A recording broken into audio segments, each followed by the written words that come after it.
Готовим том-ям дома. И, о боги, я снова буду готовить из ингредиентов, купленных в пятерочке. Прошлое видео набрало очень много негативных комментариев по поводу того, что я покупаю морепродукты в пятерочке.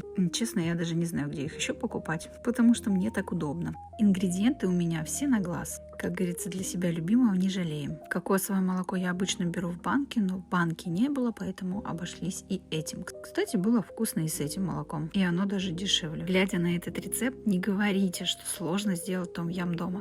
Это проще, чем борщ сварить, честное слово. Том-ям готов, отвариваем рис, выжимаем сок лайма и наслаждаемся домашним вкусным том-ямом. Приятного аппетита!